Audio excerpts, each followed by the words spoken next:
What is going on, everybody? Welcome back to the channel. Aftersound here, bringing you Splinterlands content daily. We also stream on this channel every Tuesday, Thursday, and Sunday mornings US time, so come by and say hello. Okay, so I wanted to talk about Silver League and specifically tournaments, because this is what I have discovered. Not really discovered. People have been saying this for a while, but I have been finishing a lot of my seasons in Diamond recently, thanks to some guildmates who have been delegating power to me. But last season was the first time I finished in Gold. I finished in Gold 1, which means that when I restarted the new season, I got bumped down to Silver. And due to that, I started taking a look around on the advice of many people who follow this channel and who are active community members here.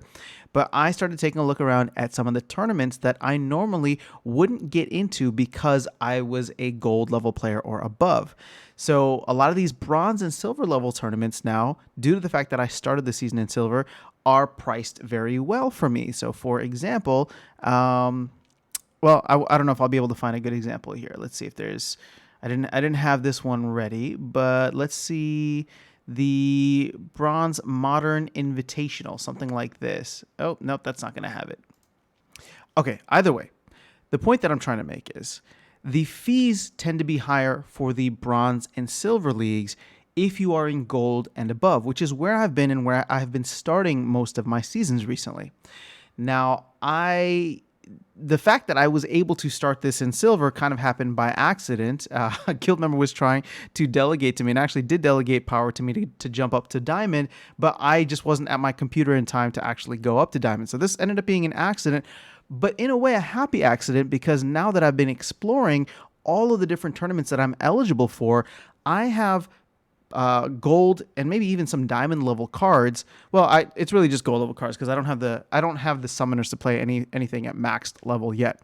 But I'm able to get into some of these diamond level tournaments. So as you can see across the board here, I have I'm playing in a silver tournament right now.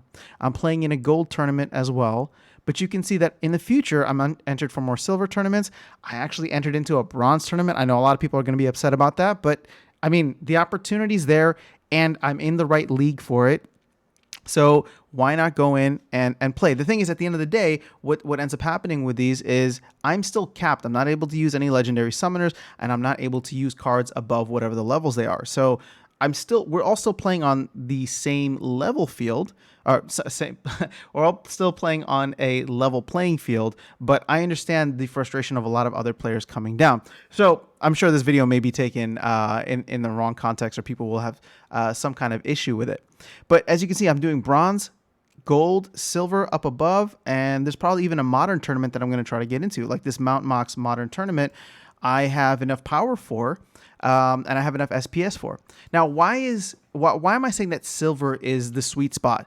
Well, because as of right now, until the rewards rework that comes through, this is where a lot of the I would say value can be made, is tournaments. And I know that has been the case, and people have been screaming it from the mountaintops. I mean, I've even done some videos on this, but I'm going through and looking at so many of these tournaments now, and whether it is the lack of player base, whether it's just people who aren't really engaged with the game right now, or tournaments specifically, I mean, look at this. So for example, this tournament cost me 4 SPS to enter into. Now, when you look at the rewards, if you place 129th to 256, so if you're in the bottom half of players, you get your money back. Yes, there's an opportunity cost. You could have staked that SPS for a day, 2 days, or however long it was before you entered into the tournament. And the tournament will probably go for 2 days. It's 2 rounds. So yes, there's that opportunity cost, but it's like minimal at best. But you get to come in and play the tournament for essentially free, right? Risk-free. And if you do well and you place in the top half, then you are getting a decent ROI on your investment. You put 4 SPS in and you come away with a 75% ROI on just that, if you're able to place at least somewhere in the top half. And then, of course, if you're able to place in the top 25%, then and above, the rewards just get exponential from there. Now, where does this get crazy? Well, check this out. only 128 people entered. So if you put in 4 SPS to enter, you are going to walk away with 7 SPS no matter what.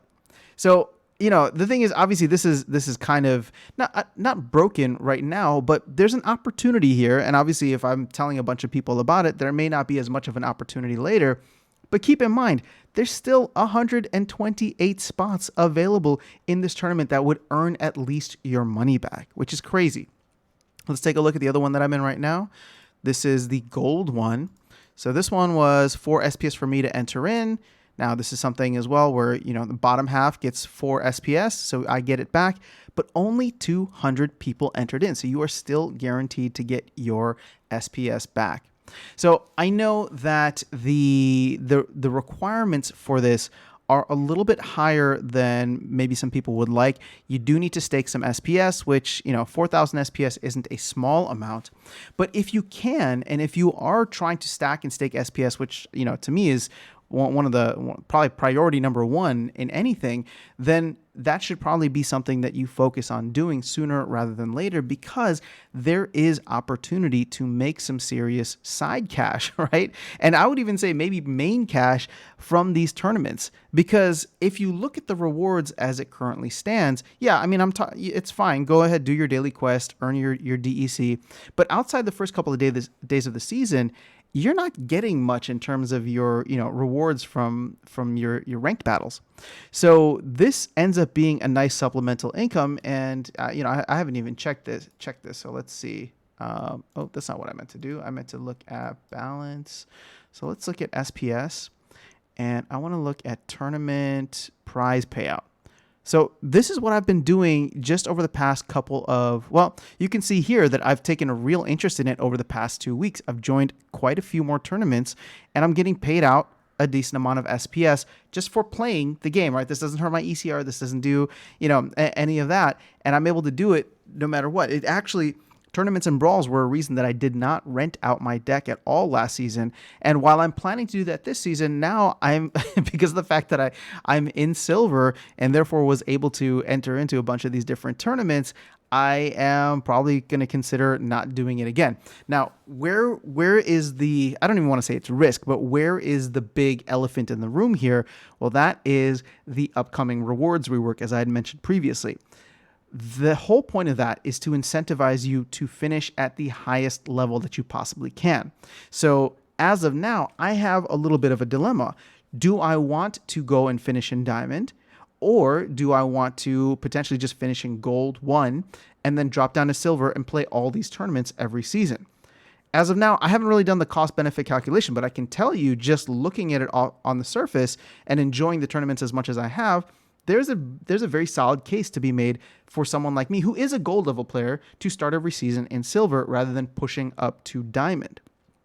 That being said, when this reward rework comes in, and with the primary goal being for players to be incentivized to put all of their chips into one account and to finish at the highest levels as possible, right? That's what the incentive, that's what they're trying to drive at from both a player, human player, and bot player behavior. That might change. And that could be coming as early as 2 weeks from now at the end of this season, as early as, I don't know. I mean, it could come at the end of any season, beginning with this one. So we could be looking at mid-May, we could be looking at end of May, mid-June, end of June, right? So it all depends on when it is actually ready to go. So that is something that is coming. It's on the horizon. We don't know the full details of it yet. But as of now, I feel like, and this is partly, I think, why the system is a little broken and why the team is trying to really address this appropriately, is due to the fact that I have not as much of an incentive to go up to a higher level, or higher league, I should say, as I should. I'm playing in gold, and I like playing in gold, but jumping down to silver for these tournaments and entering into them at the beginning of the season is pretty fantastic. So that to me says that silver is kind of like the sweet spot right now. Of course, the rewards are much higher if you're going at if you're playing at these higher levels, but I don't have the cards to really be competitive at the higher levels either. So, and in a way, for a lot of newer players, and I feel like most of the people who are watching this channel are probably going to be players who are in silver, maybe they're stretching into gold. We probably do have some diamond level players here, but for the most part, the distribution is going to be very, top heavy I'm sorry, bottom heavy, and then you just have, you know, your couple of players who've been OGs and been around for a while. So I'm curious to get your thoughts on this. I'm curious to know, many people have been commenting in the past about tournaments and why they don't necessarily want to jump up because they want to be able to start the seasons in silver. So I'm curious, is this something that you would consider? Is this something that you're actively doing? Did this change your mind? You know, is this, you know, are you not even playing in tournaments right now? To me, this is a quite a bit of an opportunity here with everything else, you know, everything else considered, rewards being down and, you know, ranked battle rewards for SPS ranked battle rewards not being on the horizon anytime soon. Here is another way to kind of supplement your income without really doing anything else aside from playing a couple of extra battles. But the risk, from at least most of the time, the risk is going to be minimal to non-existent due to the fact that as long as you were smart about entering in tournaments where, you know, the total number of players, say for example, here's another one, 256 players will get the payout at least, and so far only 181 have entered. So you could literally wait until the last moment, the last, you know, minute or 5 minutes, and then enter in, and all of a sudden if they get to like 500 players, you could be like, you know what, maybe I'm going to pass on this one because I don't know that I have the cards to be able to compete in the top half of this, you know, this player group. But again, it's just opportunities right now. And this is one of the things that I wanted to focus on and share with you guys as something to take advantage of while the market is down, while there's a lot of disinterest in the game, a lot of people either leaving or taking a break or renting their cards out. These are the opportunities where you can come in, use your time and energy wisely, and find areas to get more out of this game as possible, and hopefully continue stacking and staking your SPS and building your collection. So that's all I have for you. Let me know your thoughts in the comments below. I will catch you all in the next video, and I will see you around the game. Take care.